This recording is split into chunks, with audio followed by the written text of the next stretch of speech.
So, last episode, we rescued Olimar and saved Pino 404, but I think this episode, we'll be going back through and collecting all the things that we happened to miss our first time around, just so I don't have to worry about them on the second time around when we will have much less time and much less Pikmin to deal with them, so yeah. So being up front, this episode is definitely going to be handled differently from what I first envisioned. Going from a more laid-back video, casually getting what I missed, to one with the back and forth of post-commentary and in-the-moment commentary, as I structure it around the types of collectibles that I missed and less so around the chronological order in which I attained them.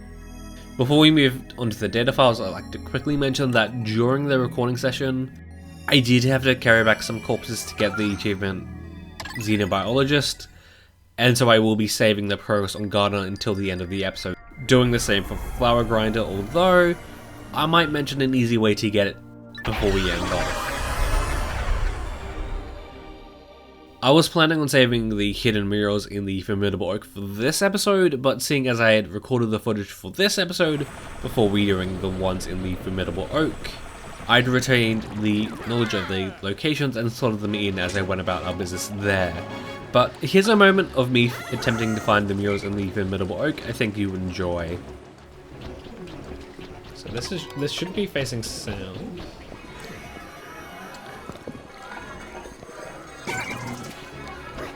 Thanks, bud.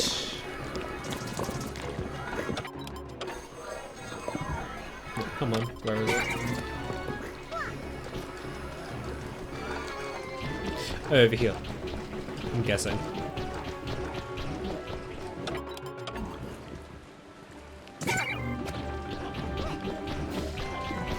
Which is why I'm not really a fan of the placement of these murals, since like...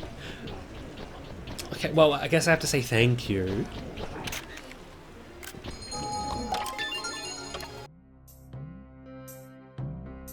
Somehow throughout the entirety of the hard mode playthrough, there are only a granted total of 3 data files that I missed.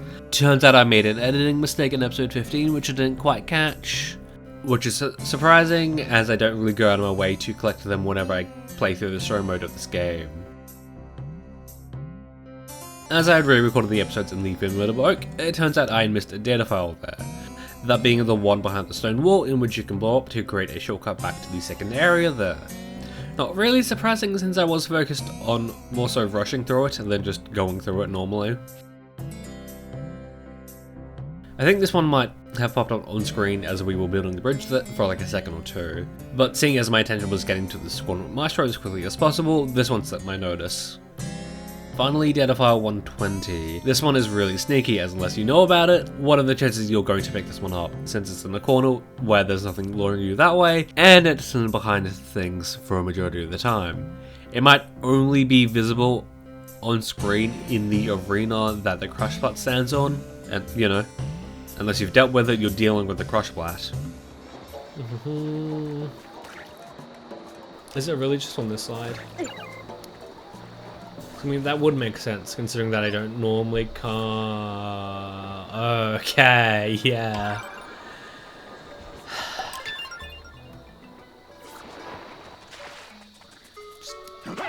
Hey, buddy. Before we move on to the remaining 3 Piklopedia entries, I'd just like to quickly mention something that I've been meaning to for a while now. Whenever I'm in the Garden of Hope, I can't help but think that there's a data file in the water that surrounds the base, and well, there is. At least in the Wii U version, that is. As well, a change made in the Deluxe version is that for every tutorial that pops up would have been a standalone data file in the Wii U version, which is why I've been marking those tutorial pop-ups as data files, and yeah. One of the first data files you can find in the Wii U version is telling you how to move around, despite needing to move around to get it. From my understanding, the Flint Beetle only appears in the Twilight River, just at your base there, and once you run along the path it spawns on for that day, you only have that single chance to start chucking your Pikmin at it for it to count towards the Piklopedia as well. It can't be taken back to the Onion. Skeeter Skate, an enemy that can be an annoyance if given the chance. and given it appears in a lot of areas, I'm not quite sure how I missed it. But seeing as the first time you can actually deal with them, the corpses sinking into the water, I'm just going to assume that I forgot about them entirely once I got on the blues.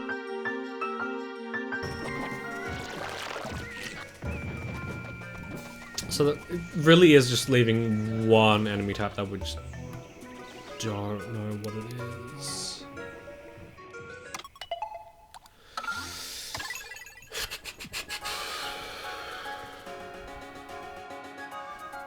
Like, I wrote down notes on which ones I might have missed and which ones I could pick up, depending on the day.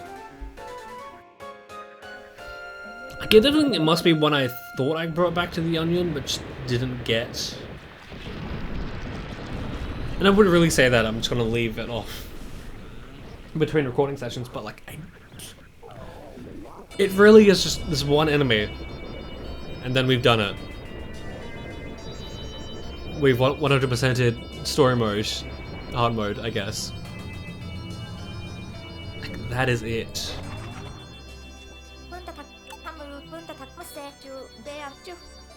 What could I be what could I be missing? Okay, so I think what I'll do is go into the copad. Yeah, copad. Take a screenshot.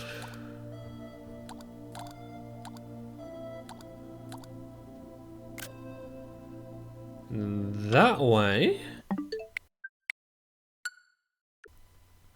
go to my main save file and then double check which ones we're missing.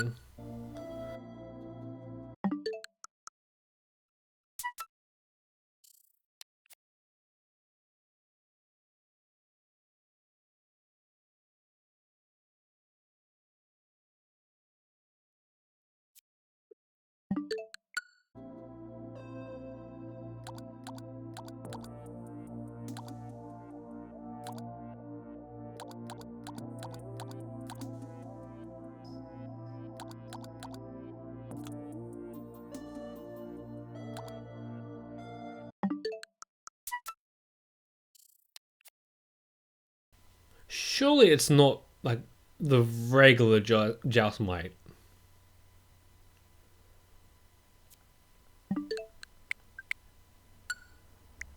It's the regular Jousmite. What the?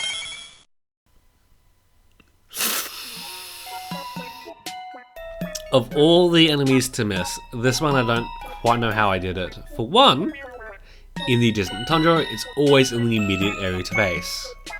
And as such, it's always an enemy I make sure I deal with before I let the Pikmin take things back to base. Especially when getting the dodge whistle. Just going to chalk it up to the fact that I was handling the Piklopedia badges incorrectly when I first arrived in the distant tundra. It's, like, you know, here. Which can be annoying, especially when it's facing like a really odd way.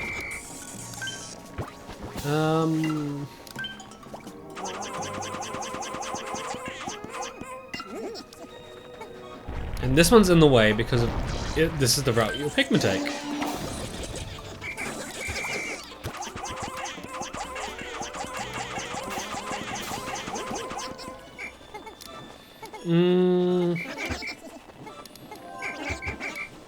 I don't want to give these guys some rocks.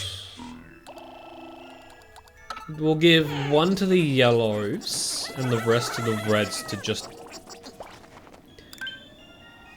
fix everything.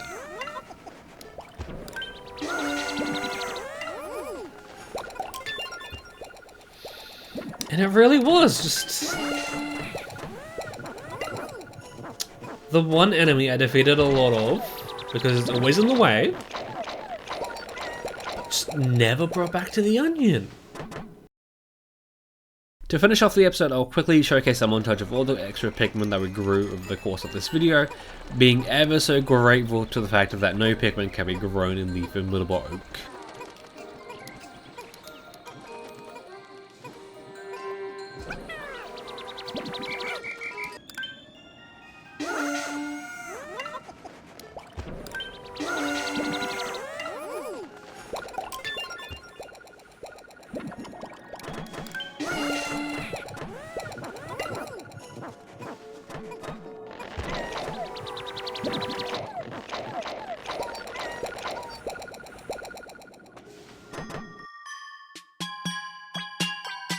And finally, as we check over the totals for Flower Grinder, I'll quickly explain a quick and somewhat painless method of obtaining it, so I don't have to worry about explaining it during the Ultra Spicy Supercut.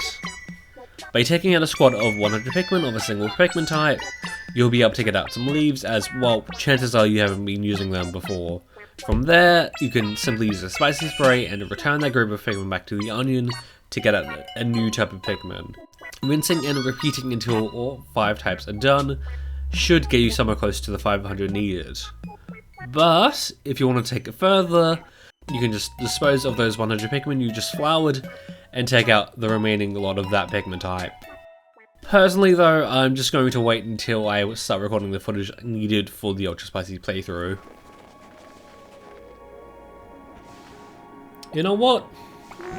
Let's use up our 1 remaining Spicy Spray. And to go swimming.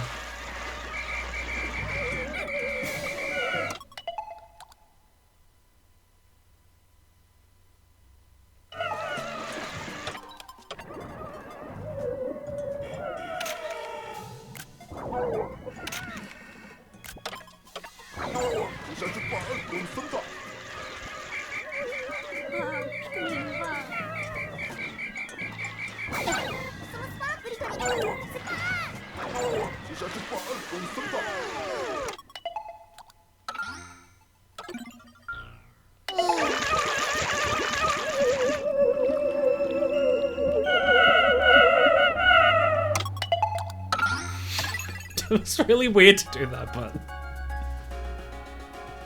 sure.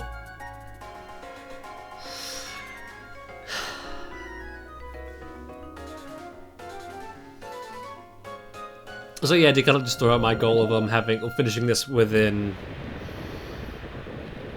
double-digit deaths, but I mean for the content, right?